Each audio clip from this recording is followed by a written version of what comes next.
Salut à tous et salut à toutes et bienvenue sur un nouveau podcast du Café Crème Sport, un podcast encore une fois exceptionnel, un mot qu'on utilise souvent mais qui cette fois n'est pas galvaudé parce qu'on reçoit un des meilleurs joueurs français de football américain, un joueur qui monte, qui joue à l'université de Buffalo dans l'État de New York. C'est Jordan Havlicek qui nous fait l'amitié d'être avec nous. Salut Jordan, comment tu vas? Salut, ça va ou quoi? Tranquille? Bah, écoute, ça va très bien. Encore une fois, merci d'être avec nous. Un grand plaisir de t'accueillir. On va discuter un peu de ton parcours, de cette saison que tu viens de disputer avec l'Université de Buffalo, donc, et évidemment aussi de ton avenir, de comment tu vois les choses, quels sont tes objectifs. Mais d'abord, juste pour faire connaissance avec nos auditeurs qui ne te connaissent pas forcément, Jordan Havlicek, qui es-tu? Est-ce que tu peux nous présenter un peu ta personne et ta personnalité en quelques mots? Jordan Avicé, j'ai 23 ans, je suis né à Lomé au Togo. J'ai grandi en France. J'ai commencé le basket. Moi, d'ailleurs, j'ai commencé par le basket. Une blessure qui m'a un peu écarté des terrains. Je suis revenu. Bref, on va faire l'histoire un peu courte, mais disons que j'ai fait une transition assez tardive vers le football américain, autour de 19 ans. À partir de là, j'ai eu beaucoup d'opportunités. Le foot, ça a été quelque chose de très naturel pour moi. J'ai pu aller jouer au Canada en high school. Et ensuite, à partir de là, j'ai pu jouer en équipe de France senior, être champion d'Europe. Et ensuite, être recruté par des universités à travers le pays, pays de l'oncle Sam, comme on dit, recevoir des offres et vivre le rêve américain avec pour objectif de me rendre en NFL. Donc, c'est ça, personnalité. Je suis un gars cool, relax, travailleur et voilà, fan de manga. C'est ce que j'ai à dire. Fan de manga, on va peut-être en parler tout à l'heure. Juste, tu as mentionné le basket. Tu as commencé par le basket et tu avais d'abord un sacré niveau dans ce sport-là. Tu l'as abandonné à cause d'une blessure. Est-ce qu'il y avait d'autres choses qui t'ont poussé à mettre le basket de côté et à te tourner vers le foot US? Je pense aussi une question d'opportunité. D'opportunité, disons en termes de basket, certes, j'avais du niveau, mais je pense aussi à ma position. Je fais 1m95. À ma position, peut-être mes possibilités d'évolution en train de me rendre en NBA étaient peut-être un peu moindres que mon potentiel réel pour me rendre en NFL. Donc, je pense que c'est aussi des opportunités que j'ai eues par la suite, des conversations qui m'ont fait vraiment changer de sport à 100%. Alors, on va le préciser aux auditeurs. Tu as joué à Orléans au basket. C'est un club qu'on va qualifier de plutôt correct, qui a un bon niveau, avec des entraîneurs pareils, d'assez haut niveau. Est-ce qu'à un moment donné, ils t'ont conseillé ou ils t'ont poussé à rester dans le basket malgré ton désir de changer de sport? C'est clair que forcément pour eux, ça a été triste. Ça a été triste de, de, de mettre fin à une aventure. Mais après, j'ai eu la chance d'avoir un coaching staff très compréhensif et j'avais une très bonne relation avec mon coaching staff, hein, personnellement avec mon coach. On était très proches et il a un peu cette figure entre guillemets, figure paternelle. Il était disons que c'était vraiment mon bien-être avant même le bien-être de l'équipe. Ok, maintenant, remets-toi quelques années en arrière. Tu arrêtes le basket. Pourquoi tu te diriges vers le foot américain? C'était un peu un coup du destin. Conversation avec un gars de ma ville qui jouait déjà au football américain, club de Chevalier d'Orléans, club de Division 3 à l'époque. Il dit, euh, m'a dit ouais, il dit, en vrai, je pense que tu as ce qu'il faut. Et tu sais, souvent, il suffit qu'une personne croit en toi pour peut-être déclencher ce déclic. Ce déclic. Et je me rappelle, premier entraînement, j'ai pas de crampons. Je suis arrivé, j'avais des Lebron aux pieds. Des Lebron aux pieds et j'ai adhéré direct. J'ai adhéré direct. Qu'est-ce qui t'a fait adhérer justement? L'amour du contact. Moi, au basket, j'étais un gars très physique, très sur la défensive. Mon joueur préféré, c'est Dennis Rodman, par exemple. Un joueur très agressif. Ça a toujours été mon style de jeu. Donc, je suis arrivé au foot. Directement, cette agressivité sur le terrain, ça m'a directement plu. Ça m'a plu. Et exactement, ça m'a plu directement. Donc, j'ai pas hésité et je suis tombé amoureux du jeu directement, quoi. C'est un jeu justement où il y a beaucoup de spécificités, beaucoup de technicité à appréhender au fur et à mesure. toi, quand tu es arrivé au foot US, est-ce que d'abord tu connaissais le sport? Est-ce que tu avais une connaissance historique ou peut-être même curieuse du Pas, sport? pas du tout. Pas du tout. C'était vraiment l'inconnu total. Comment tu as commencé au début? Est-ce que tu avais un poste peut-être qui te séduisait un peu plus ou peut-être une zone, tu te disais j'aime le contact, j'ai envie de jouer sur les lignes? Pas du tout, tu es vraiment allé dans l'inconnu. Vraiment dans l'inconnu. Après, à la base, par rapport à mon gabarit, on m'a directement mis à la position de receveur. On m'a mis receveur où il est rapproché. Parce que généralement, les gars qui font transition du basket vers le foot, on se dit, ouais, il a des mains, il sait comment attraper la balle, il a capacité de préhension, dextérité, etc. J'ai aimé, ça a été cool. Mais une fois que j'ai essayé la défense, j'ai pu lâcher. Qu'est-ce qui te fait adhérer à ce côté défensif? Tu préfères être le frappeur ou le frappé? Et à partir de là, C'est vrai que si tu poses la question comme ça, ça donne plutôt envie de frapper les gens, hein. exactement. Ok, donc là, on sait pourquoi tu as adhéré au Foot US. Rappelle-nous un peu ton parcours, comment tu passes de découvrir le sport sur le tard à l'Université de Buffalo. De commencer le foot, de pouvoir être recruté assez rapidement par comme une sorte de high school canadien. Ça a été, euh, ça a été cette opportunité-là qui m'a permis d'aller juste directement en Amérique, vraiment sur la terre du foot, de me développer et de gagner en maturité, en visibilité. Je pense que le fait que j'ai pu côtoyer le haut niveau aussi tôt dans le foot m'a permis de me mettre sur la scène et de me faire connaître, et aussi de développer mes talents plus rapidement. Tu es resté combien de temps au Canada? 2 ans. 2 ans. Et qu'est-ce que tu as appris le football américain du point de vue canadien? Est-ce que tu as appris plus de choses que lors de ta découverte du sport en France? Et ensuite, on va parler par rapport à la différence aux États-Unis, mais au Canada précisément, qu'est-ce que tu as appris? Qu'est-ce que ça t'a apporté? Le Canada, déjà, ça m'a apporté vraiment ma première expérience de football, on va dire, américain, en terre, sur le sol américain. Ça m'a permis vraiment de jouer contre des gars qui font du foot.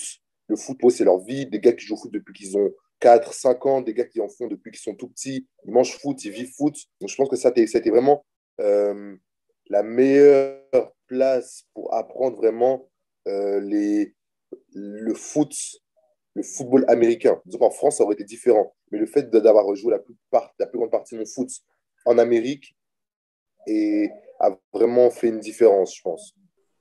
Et raconte-nous un peu cette transition justement de passer de joueur avec un fort potentiel en France, mais qui découvre le sport, à tout de suite être jeté dans le bain comme ça au Canada, aux côtés de gens, comme tu l'as dit, qui jouent au football depuis qu'ils sont tout petits.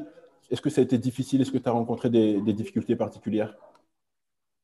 C'est clair, bien sûr, ouais, j'ai connu il y a des challenges. Il y a des challenges comme dans toute chose dans la vie, il y a des challenges. Des challenges qui vont se présenter. Mais j'ai eu la chance mon expérience en centre de formation pro A m'avait préparé à ce rythme de vie. Donc, j'étais déjà habitué à avoir ce rythme de vie où tu manges, tu vis, tu dors sport, tu te lèves à 5 heures du matin, des entraînements, des meetings. Donc, c'était un mode de vie auquel j'étais déjà habitué. En fait, je suis arrivé au Canada et j'étais déjà prêt. J'étais déjà prêt parce que c'était déjà mon mode de vie depuis quelques années. Donc, j'ai juste eu à faire entre guillemets, cet ajustement. Donc, à partir de là, j'ai pu parler avec directement, j'ai localisé les meilleurs joueurs de l'équipe et directement, je me suis approché d'eux pour apprendre d'eux, pour absorber leur savoir. Et simplement, ça a été vraiment ça. Je vais rebondir là-dessus. Du coup, est-ce que c'est quelque chose que tu t'es déjà mis en tête quand tu étais arrivé au Canada de dire je vais prendre les meilleurs joueurs, je vais savoir qui c'est et je vais traîner avec eux pour absorber le plus de connaissances? Bien sûr, on dit que tu es le produit des 5 personnes avec qui tu interagis le plus. Donc, forcément, si tu t'entoures des 5 meilleurs gars de l'équipe, bah, tu vas apprendre d'eux. Tu vas apprendre d'eux, leur éthique de travail, et ça va faire de toi un meilleur joueur. Mais j'imagine que la relation était quand même un peu organique du fait que même si tu les avais un peu ciblés sur le terrain d'entraînement, tu es devenu ami avec eux, tu as développé une relation avec eux. Ouais, bien sûr, c'est la famille. C'est la famille, tu vois. Mais c'est clair que après, c'est important de s'entourer des bonnes personnes. Mais après, en tant que coéquipier, avec les galères, les entraînements, les matchs, l'adversité, bah, il y a des liens qui se créent et c'est la famille après. Et la transition du Canada aux États-Unis, là aussi, elle est moins commune que ce qu'on pourrait penser. Elle est assez difficile, surtout du lycée à une université américaine. Encore une étape atypique qui s'ajoute à ce parcours finalement assez hors du commun. Raconte-nous comment ça s'est fait. Comment tu passes du lycée au Canada à l'université de Buffalo. Waouh, waouh, waouh, waouh. Donc, entre les deux, il y a eu l'équipe de France. L'équipe de France m'a permis de me créer, d'avoir un réseau de recruteurs et de coachs, etc. Donc, à partir de l'équipe de France, c'est là que j'ai vraiment pu, entre guillemets, exploser et me faire connaître via mes highlights, mes entraînements, mon tape, mon film. Donc, à partir de là, c'est vraiment l'équipe de France, ça a été ça a été un tournant. L'équipe de France a marqué un tournant, moi qui m'a vraiment mis sur la map, sur le recrutement universitaire. Les recruteurs de l'université de Buffalo t'ont repéré. Est-ce que tu avais d'autres offres? Et si oui, qu'est-ce qui t'a fait choisir Buffalo? Oui, j'avais d'autres offres. J'avais par exemple Colorado, Tempo, d'autres écoles. À partir de là, vraiment dans le processus de recrutement, ce qui a vraiment fait la différence, c'est les visites. Les visites, c'est quand les coachs ils te payent le billet d'avion pour venir visiter l'école, les infrastructures. Disons que ma visite m'a vraiment plu. J'ai apprécié le staff, les infrastructures, l'environnement. Donc à partir de là, aussi, c'est voir aussi le projet que les coachs te proposent à l'avenir. À partir de là, c'est vraiment c'est des décisions business. Décisions business. Tu joues à l'université de Buffalo, tu es defensive end, pass rusher. Il y a un des meilleurs pass rushers du monde qui est passé par l'université de Buffalo, Khalil Mack. Est-ce qu'à tout hasard, il est déjà revenu à l'université? Est-ce que tu as pu échanger avec lui ou pas du tout? Ouais, j'ai pu échanger avec lui. J'ai eu la chance, en arrivant, de vivre avec son petit frère. Chance de vivre avec son petit frère, qui était mon coloc. C'était en dernière année. Donc, il jouait à la même position que moi. Donc, on a pu échanger. Il y a une petite anecdote. Un jour, c'était assez drôle. J'étais dans ma chambre, j'écoutais du 13 blocs. J'étais en train de rapper et tout. Et je sors de ma chambre en rappant. Et là, j'entends quelqu'un qui crie Yo, donc vous rappez en français maintenant dans cette maison? Et moi, tu connais. Je dis Ouais, qui dit ça? Voilà. Là, j'arrive au salon. Pas sur le canapé. Je dis, Wow. Je dis Oh, what's good? Tu vois, comme on a commencé à parler. Le gars, il est super cool, super chill. Il a vraiment la tête sur les épaules, humble. Donc, ouais, j'ai eu la chance de pouvoir interagir avec lui, son père, sa famille. Donc, ouais, expérience de fou. Tu as son numéro dans ton répertoire. Est-ce que tu peux l'appeler à tout moment pour justement lui demander des conseils plus football? Chiche, I wish. Mais non. Et ça va peut-être venir hein, si tu commences à monter, à progresser d'année en année. Peut-être que là, il va s'intéresser de plus en plus à toi. Le carnet d'adresse est déjà bien rempli. Mais justement, parle-nous-en un peu. Qui sont tes mentors? C'est les personnes qui te conseillent le plus, à qui tu parles le plus? Mes personnes à qui je parle le plus, je vais dire déjà principalement, j'ai un coach très proche de moi qui coach en Floride. C'est un coach, c'est vraiment un mentor avec qui on peut parler, on parle tous les jours. Donc, je pense que c'est vraiment mon principal mentor, c'est la personne avec qui j'interagis pour apprendre. Après, ouais, bien sûr, j'ai des personnes en France aussi qui m'entourent, préparation mentale, etc. Personnes qui m'aident, on parle et tout. Donc, ouais, j'ai des mentors, j'ai des mentors. Ce coach, on peut dire son nom si c'est pas trop indiscret. Ouais, non, en Floride, Daryl Waller, coach super sympa. J'ai rencontré mon recrutement, pendant mon recrutement, ma dernière année avant de venir à Buffalo. C'est là qu'on s'est rencontrés directement. Tu sais, la relation, elle se construit et au fur et à mesure, c'est devenu la famille. Il m'a accueilli chez lui, il m'a entraîné. C'était juste, il a fait. Sans lui, je ne serais pas aujourd'hui la personne que je suis aujourd'hui. On va faire une transition maintenant. On va parler de cette saison universitaire qui était ta première saison complète parce que tu as été redshirt lors de ta première année en 2019. D'abord, parle-nous un peu de ce contexte évidemment ultra particulier. Est-ce que toi, d'abord, tu as hésité à entrer sur le terrain? Est-ce que tu as hésité à jouer avec le contexte sanitaire? Non, pas du tout. Parce que on va dire que le protocole, il est vraiment super carré. Ça, on va se le dire, le protocole. Disons que vraiment, l'école, c'est devenu militaire dans le sens où il y a un protocole ultra carré, serré de tests, se tester 5 à 6 fois par semaine. C'est juste waouh, c'est waouh. Mais disons que aucune appréhension avant d'entrer sur le terrain. C'est clair que après le fait de l'ambiance, elle est différente. Il n'y a pas de fans, etc. Mais honnêtement, quand tu es sur le terrain, tu vois pas forcément cette différence. Tu es sur le terrain, tu t'attaches, et les fans, en vrai, on s'en fout. Aucune crainte et ça s'est vu sur le terrain. Alors, la première saison, tu n'as pas joué en 2019. Celle-là, tu as joué, mais ça fait quand même 2 victoires en bowl consécutives pour l'Université de Buffalo. Est-ce qu'il y a une émotion particulière à la fin de saison quand tu remportes ce trophée?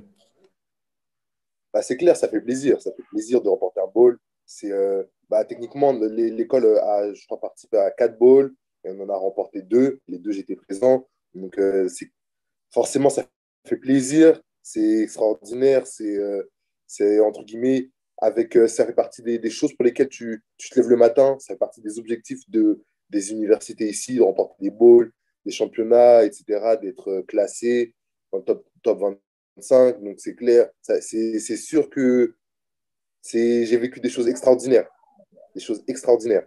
Forcément, ça fait grandir les objectifs. Saison prochaine, dominer sur le terrain, faire des stats, faire des gros matchs, des grosses fiches de stats. Et bien sûr, avec objectif NFL, bien sûr. N'oublie pas l'objectif. Et c'est ça. Forcément, plus on avance et plus les objectifs sont ambitieux. L'Université de Buffalo, ce n'est pas une très grande fac. Tu l'as dit, tu as eu des offres de Temple, tu as eu des offres de Colorado qui jouent dans des plus grosses conférences. Est-ce que tu te sens à l'aise dans cette équipe qui n'est finalement pas très reconnue, mais qui enchaîne les résultats? Comment tu le vis, ça? Je pense que dans certaines conférences, on s'habitue à être considéré entre guillemets underdog. Donc, je pense que quand tu as ce rôle d'underdog, je pense que tu es encore plus déterminé à réussir. Après, c'est aussi une histoire de grande confiance. Savoir que le foot, peu importe où tu le joues, le foot reste le foot. Le foot reste le foot, le foot universitaire, division 1, ça reste le même, peu importe où tu vas aller. Donc, à partir de là, c'est une histoire de confiance, le coaching staff, les joueurs, etc. Donc, après, il ne faut pas oublier que on a terminé cette saison classé top 25, 25e équipe de la nation. Donc, c'est un achievement. Tu vois, c'est vraiment quelque chose de gros. C'est gros, et là, tu me fais la transition tout seul. J'allais te parler de la transition de ton année redshirt où tu n'as pas joué et cette saison qui a été ta première saison complète. Quand on regarde sur le site de l'université, on remarque que tu as pris 20 pounds. Est-ce que tu peux nous Ouais. parler de cette évolution physique, peut-être mentale aussi? Qu'est-ce que tu as apporté cette année sur le flanc à regarder tes coéquipiers? Est-ce que ça t'a rendu un meilleur joueur? Ça te permet d'apprendre. C'est pour ça que l'année redshirt a été faite, c'est pour ça qu'elle existe. En gros, c'est l'année qui te permet d'apprendre, de t'adapter, d'apprendre le playbook sans forcément utiliser tes années d'éligibilité. Bon, en gros, ça te permet de développer, d'ajuster à la vitesse de jeu, au système, et aussi physiquement, devenir plus fort, plus rapide, plus endurant et plus explosif. Donc, ouais, forcément, ça a été beaucoup de travail, beaucoup de nourriture, grosse discipline de vie. Mais c'est ça, tu vois. Maintenant, on est là, on est solide. Ouais. Et ça se voit déjà à la caméra. Encore un tout petit peu de patience avant de parler de ton objectif de la NFL. D'abord, ton objectif justement pour la saison prochaine. Est-ce que tu as des objectifs statistiques? Est-ce que tu as des objectifs de résultats collectifs? Dans un plan collectif, forcément, décrocher un championnat de conférence, décrocher un championnat de conférence. Après, sur un plan personnel, dominer, starter et aller chercher une sélection All-Star. Et tu visais toujours plus haut. Après, c'est la NFL. Parle-nous un peu de ce rêve de la NFL. D'abord, est-ce que c'est un rêve ou un objectif vraiment atteignable à tes yeux? C'est un objectif. C'est un objectif atteignable. Je pense que à partir du moment où, quand on se rend à ce stade-là, je pense dans la vie, c'est important d'aller étape par étape, mais il faut aussi avoir la vision sur du long terme. Et je pense qu'actuellement, là, pour nous autres joueurs universitaires français, en tout cas, on a un stade où on est vraiment au dernier palier. On est à la porte de la NFL. Donc à partir de là, c'est clair que ça devient un objectif plus qu'un rêve. Un objectif que tu espères atteindre dès la fin de cette saison ou tu as déjà planifié de jouer une autre saison, enfin 2 autres saisons du coup supplémentaires à l'université? Est-ce que tout ça c'est déjà en tête? Je Ou- pense que l'avenir m'en dira plus. L'avenir m'en dira plus. Mais est-ce que ça ne te fait pas bizarre quand même de te dire je vais atteindre la NFL alors que j'ai commencé le football américain d'ailleurs il y a combien d'années? Pas du tout. Ouais, bientôt 5 ans, je pense. Pas du tout. Pour moi, c'est. Comment expliquer? Quand t'as tellement visualisé ton objectif, tu le vis et ça devient juste quelque chose de normal pour toi. Tu le vis au quotidien, ça fait partie de ton, ça devient une partie inhérente de ton ADN, et ça devient juste naturel. C'est vraiment quand tu as tellement mis de travail et tellement de visualiser ton objectif, que ton objectif, tu deviens cet objectif-là, et ça devient quelque chose de normal. Tu respires ton objectif. Il y a un autre joueur français qui a caressé, qui a presque atteint cet objectif de la NFL, c'est Anthony Mangou, qu'on a reçu justement au Café Crème Sport. Et on en a parlé avec lui, la NFL, elle est très, très, très difficile d'accès. Qu'est-ce qui te fait t'accrocher à ce rêve? Parce qu'on le sait, c'est difficile d'atteindre cette ligue. Une fois qu'on y est, c'est difficile d'y rester. Qu'est-ce qui te motive à ce point d'y aller dans cette ligue? Pour le challenge, pour marquer l'histoire. Marquer l'histoire, changer ta vie. C'est la mentalité que j'ai au quotidien. Je vais la chercher plus loin. C'est clair que c'est dur, mais c'est clair que le jeu, ça en vaut la peine. Marquer l'histoire, tu fais bien de le dire, parce qu'il y a très peu de Français qui ont joué à un NFL, qui ont été soit dans un practice squad, soit dans un effectif final. Là aussi, cette portée historique, est-ce que c'est une pression supplémentaire sur tes épaules ou comment tu le vis? Est-ce que tu arrives à supporter ça? Ouais, c'est de la pression positive. C'est de la pression positive. Et comme Anthony aime le dire, pressure make diamond. Il aime bien dire ça. Ouais. Tu parles d'Anthony, justement, est-ce que tu es en contact avec d'autres joueurs français? Ouais, on communique régulièrement parce qu'après, c'est un cercle, c'est un petit cercle. C'est un petit cercle où tout le monde se connaît. À partir de là, c'est normal qu'on échange. Après, c'est aussi une question d'affinité, de si vous avez joué ensemble ou si vous vous connaissez déjà d'avant. Après, c'est clair que j'échange beaucoup avec Junior, Jeffrey, Wilfried. Tu vois, c'est une communauté, c'est une communauté. Je pense que le monde du football américain en France, tout le monde se connaît, c'est un petit cercle, donc surtout le haut niveau. Donc ouais, c'est clair qu'on échange, on échange. Et là, t'es quand même assez loin, tu es à plus de 8 000 kilomètres de la France. De ton point de vue, d'où tu te places, qu'est-ce qu'il faudrait pour réussir à faire développer ce sport en France, à ce qu'il devienne peut-être pas forcément professionnel, mais au moins reconnu à la hauteur d'autres disciplines? Je pense déjà des superstars. Des superstars, quand je parle de superstars, c'est des, des, des, des, des, des Français en NFL, des superstars à l'image de Tony Parker, des précurseurs, quoi. Des précurseurs déjà ici, des gars qui vont réussir au plus haut niveau, c'est-à-dire en NFL. Et ensuite, plus, on va dire, d'investissement de la part du gouvernement et tout ce qui est sport en France pour pouvoir vraiment développer et on va dire, démocratiser le football américain en France. Par exemple, moi, j'ai essayé d'apprendre les règles à ma mère peut-être 10 fois, sans succès. Ouais, c'est des trucs de démocratiser le sport. Ce sera important. Ok, et justement, parle-nous un peu de ta famille. Donc, tu es né au Togo, tu as grandi en France, tu as vécu au Canada, là, tu es aux États-Unis. Ta famille, j'imagine, tu as suivi tout le long. Raconte-nous un peu comment ça se passe avec eux. Est-ce qu'ils te suivent au quotidien, malgré le fait qu'ils ne connaissent pas les règles? Ouais, ils me suivent, hein, ils me suivent. Bon, ils ne comprennent pas trop le foot, mais au moins, il y a le soutien qui est là, le soutien de la famille. Ça, c'est quelque chose d'important. On se parle tous les jours. Après, on essaie d'organiser des petits emplois du temps avec, le décalage horaire. C'est vrai que c'est pas forcément super simple, mais la famille, toujours à mes côtés. J'ai la chance de pouvoir parler avec ma famille tous les jours. Donc, ouais, c'est vraiment. L'autre transition de la France au Canada. Là, il y a peut-être une barrière de la langue. D'abord, entre le français et le québécois, c'est quasiment la même racine, c'est quasiment la même langue, mais il y a quelques spécificités. Il y a l'anglais aussi. Comment tu t'es adapté? Assez, assez facilement, assez facilement. Déjà, un bon niveau d'anglais à la base. Après, le Québec, c'est clair qu'on va dire quoi, les 2 premiers mois, c'était un peu c'était plus dur à comprendre. Comprendre surtout que Tedford, c'était la ville là où j'étais, c'était pas la plus grande. C'était un peu la campagne. C'était un peu la campagne. Donc c'est clair que ça n'a pas été super facile au début, mais on s'y est adapté. La barrière de la langue non plus. Un bon anglais. Bon anglais vraiment, j'ai de la chance sur ça. Ça n'a pas été facile. Raconte-nous peut-être une histoire, une anecdote où peut-être tu as douté un peu de toi, un peu de ce passage, de cette transition où tu t'es dit est-ce que j'ai vraiment fait le bon choix? Est-ce que ça a été difficile à ce point-là?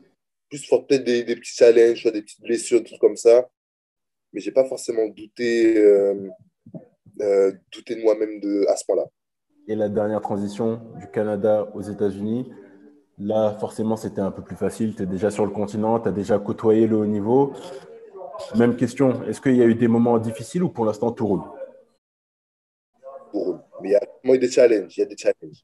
Au quotidien, il y a des challenges sur le terrain.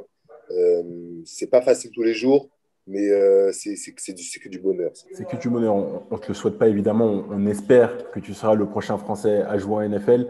Mais si ça ne devait pas arriver, est-ce que tu te satisferais déjà de ce petit bout de carrière? Parce qu'une carrière universitaire, quand même, c'est pas rien aux États-Unis. Est-ce que ça c'est déjà une fierté pour toi? On aspire toujours à en vouloir plus, mais souvent, c'est important aussi de s'asseoir, de respirer un bon coup et de regarder le chemin accompli et de se dire, se donner une petite tape sur le dos et dire, OK, c'est propre. Le chemin parcouru est déjà extraordinaire. Donc, c'est important de se le rappeler. C'est important de se le rappeler, mais de quand même avoir cette mentalité à toujours aller chercher plus haut. Comment vont s'articuler ces prochaines semaines pour toi avec cette pandémie qui est toujours présente aux États-Unis et dans le monde entier? Comment tu t'entraînes? Comment tu te tiens en forme jusqu'à la prochaine saison? Test, masque, test, masque, test, test, masque. Comme tout le monde, hein. Écoute, Jordan Avicet, merci beaucoup d'avoir passé ces quelques minutes avec nous au Café Crème Sport. On te souhaite encore une fois le meilleur dans tes études et surtout sur le terrain parce que cet objectif qui est le tien et qui est un peu le nôtre, on te suit de loin. On aimerait te voir en NFL d'ici peu. Donc merci beaucoup d'avoir passé ces quelques minutes avec nous et bonne chance. Bonne chance pour ces prochaines semaines, ces prochains mois qui vont être un nouveau challenge. Yes. Bah, merci à toi en tout cas. Merci Café Crème Sport. Merci à tous, merci à l'équipe et on s'y est en courant. On s'y est en Il courant. n'y a pas de souci.